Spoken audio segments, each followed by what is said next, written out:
વેરાવળ પાટણ સંયુક્ત નગરપાલિકામાં વહીવટદાર શાસન બન્યું છે। અમલી પ્રાંત અધિકારી વિનોદ જોશીએ વહીવટદાર તરીકે ચાર્જ સંભાળ્યું છે। ચૂંટાયેલી બોડીની મુદત પૂર્ણ થતાં જ રાજ્ય સરકારે લીધો છે નિર્ણય। નગરપાલિકાની વિવિધ શાખાના અધિકારીઓ સાથે બેઠક યોજાઈ હતી। રોડ, લાઇટ, પાણી જેવી સુવિધાઓ સુધારવા અધિકારીઓને તાકીદ।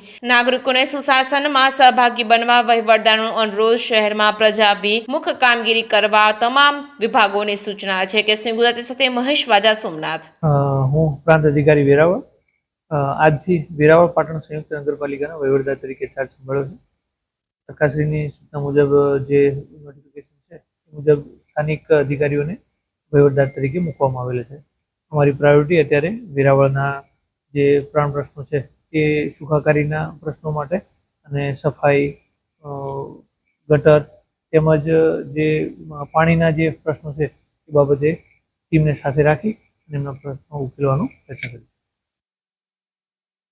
અમે અમારા વેરાવળ નગરપાલિકાની અંદર સ્ટાફ મીટિંગ બોલાવી દરેક શાખાના હેડ સાથે 1 to 1 ચર્ચા કરી એમને લગત જેટલા પણ મુદ્દાઓ છે એ ચર્ચી આગળ ઉનાળાને પણ ધ્યાને રાખી અને પાણીના કોઈ પ્રશ્ન ના આવે, આગળ જતા કોઈ સફાઈના કે ગટરના જે પ્રશ્નો પેન્ડિંગ છે એનું પણ નિરાકરણ 100% લાવી શકીએ એવો પ્રયત્ન અમે કરવામાં આવશે।